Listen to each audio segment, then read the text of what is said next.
Okay, so now we're going to get into a discussion of ion concentrations in solutions. So let me go to full screen here and let's talk about a way of representing um, concentrations, molarity. We talked about molarity in the previous chapter. And if you remember, we said that molarity by definition is the moles of solute per liter of solution. Now, a shorthand way of expressing molarity or concentration is using square brackets or square parentheses, as you can see here. So, for example, if I were to say, and let me get my pen here, if I were to say, I'm going to squeeze it in right, let's see here. Okay, for some reason this is acting up.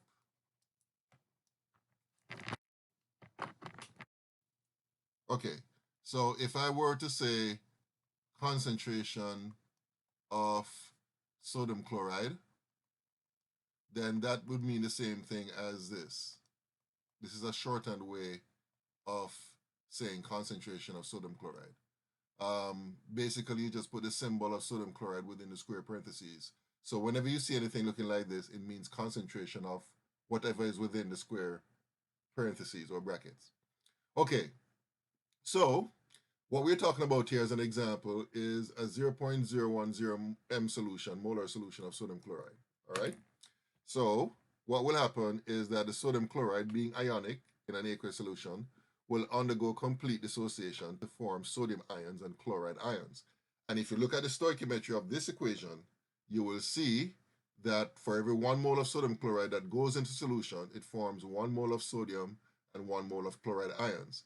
So therefore, if the concentration of the sodium chloride initially was 0.010 m, that means that the concentration of sodiums would be the same and the concentration of the chloride would be the same.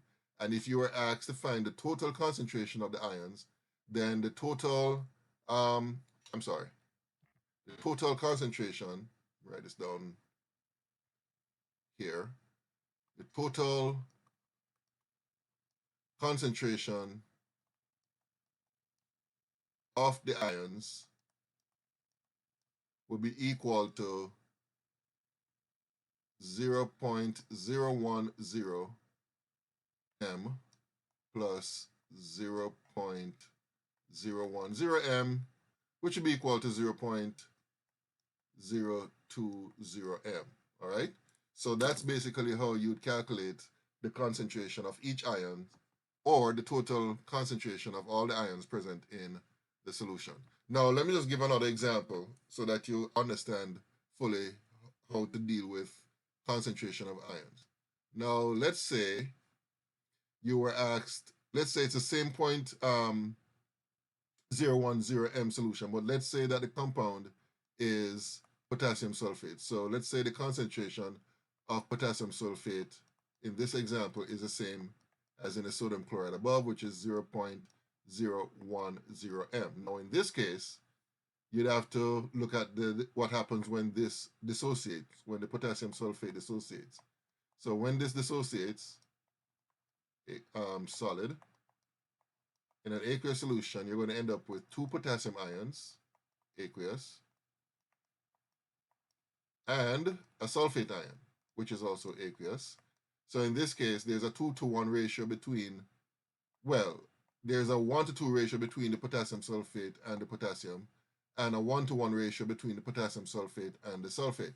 So in this particular case, the concentration of potassium ions would be equal to 2 times 0.010 m, which would be equal to 0.0200 m, and the concentration of the sulfate would be equal to the same as that of the original compound, which would be 0.010 m. And therefore, the total ion concentration in this case would be the sum of these two, which would be 0.0300 m. All right? So that's basically how you can determine the concentrations of the ions in a solution which contains a certain molarity of a particular ionic compound. Okay, so let's talk about these terms, strong and weak acids. We talked about strong and weak electrolytes before, and if you understood that term or those terms, then you should be able to appreciate what we mean by strong and weak acids. So a weak acid is basically one that undergoes very partial dissociation in water, which means that only few molecules are ionized and the rest remains as intact molecules. Strong acids are the opposite. They will undergo complete ionization or dissociation in water, and as such, they're good conductors of electricity, right? So weak acids are poor conductors of electricity. Strong acids are weak conductors of electricity, all right?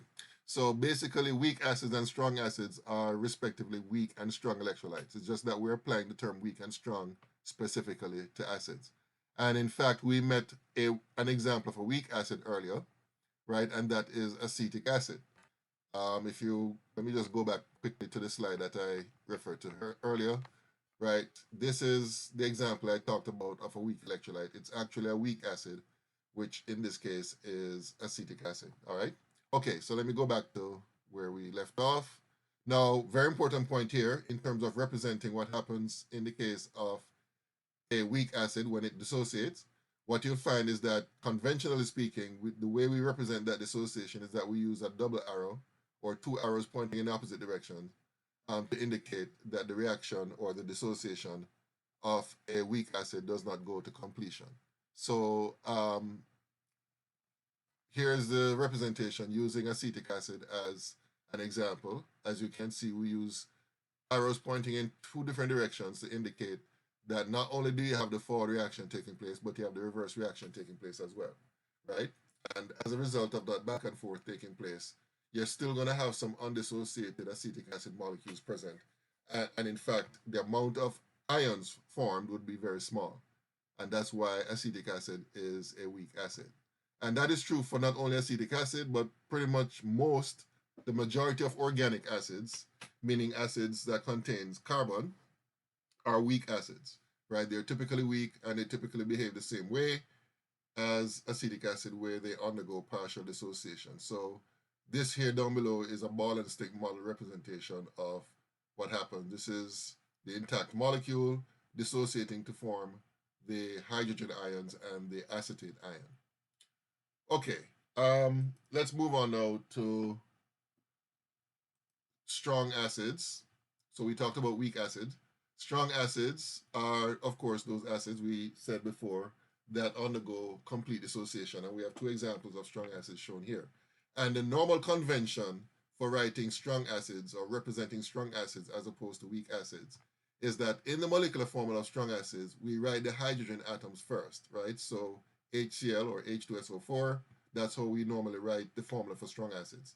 Typically for weak acids, we write the hydrogens at the end of the structure or the formula, but that is not always the case, right? If you look in textbooks or chemical literature, you'll see that in some cases they do have the hydrogen at the front. So it's not a hard and fast rule, but it's something that is observed in um, in chemistry, where for strong acids, the hydrogen is typically written first in the formula, and for weak acids, the hydrogen is written at the end of the formula. All right, such as in the case of acetic acid shown here. All right. Now, so how can you tell the difference between strong acids and weak acids? Well, for us, you need to memorize these acids here. These are known as the common strong acids, right?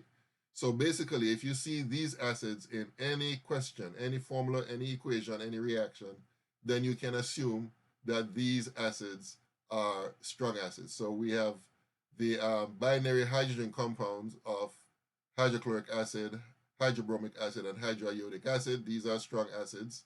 And then we have certain oxyacids such as nitric, sulfuric, and perchloric acid.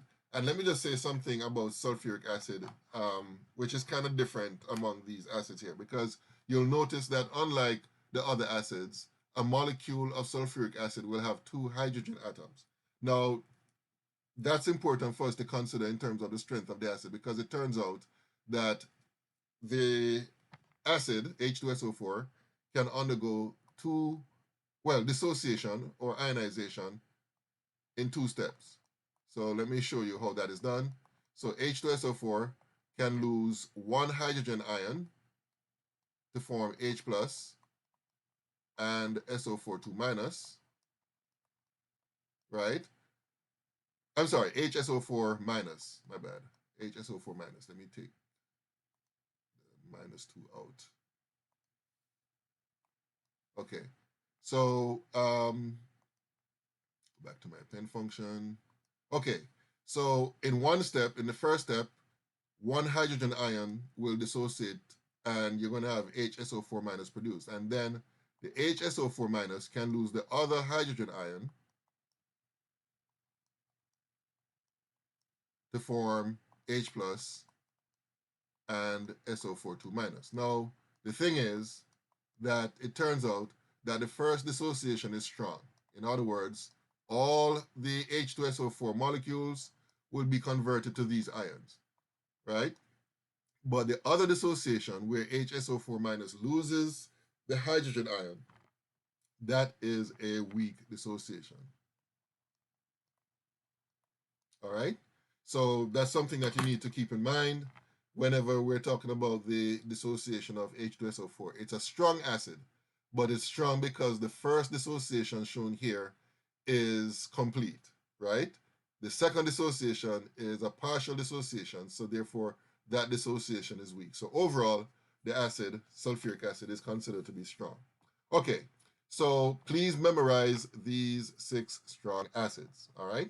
Now, as far as, oh, and let me just say that any other acids that you will encounter, you can assume them to be weak unless you're told otherwise, all right?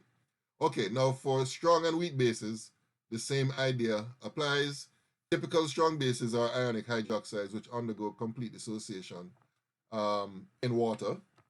And then we have weak bases, which are typically molecular compounds, but they do produce hydroxide ions. But again, the dissociation is weak. And again, we use a double arrow to indicate in those situations that the dissociation is not complete. So an example of a weak base would be ammonia. Ammonia is a very common example that is used to illustrate what a weak base is. And basically, let me see here. Okay, unfortunately, I don't have the equation in the PowerPoint slide, so let me just show you how ammonia behaves. So ammonia is a gas, and if you dissolve it in water, this is the reaction that will take place. So you're going to end up with NH4 plus, aqueous, and OH minus. All right. So as you can see here, I use a double arrow here to indicate that the dissociation is not complete. So what that means basically is that the concentrations of hydroxide and ammonium will be very, very low compared to the concentration of ammonia. So therefore, as a result, we say that ammonia is a weak base. All right. Strong bases, on the other hand, undergo complete dissociation. So a typical example of a strong base, let me see if I can squeeze it somewhere here. Sodium hydroxide. So if you take sodium hydroxide and add it to water, then you're going to end up with Na plus, aqueous, plus OH minus aqueous. And as you can see, I represent that with only one arrow pointing in the direction from left to right. So therefore, this is a strong base because the dissociation is complete while ammonia is a weak base. All right, so let's, how can you tell the difference between a strong base and weak base? Well, these bases that you see listed here are strong bases. And these are easier to remember because they are basically the hydroxides of the elements in groups 1A and 2A, the metals in groups 1A and 2A. So basically, if you meet these bases in any question, any reaction, etc., then you can assume that these are strong bases, all right? Any other base that you'll meet, you can assume those to be weak, unless, again, you're told otherwise. Okay, we're going to stop here. The next topic we're going to discuss is the neutralization reaction and some other things, all right? Okay, until next time.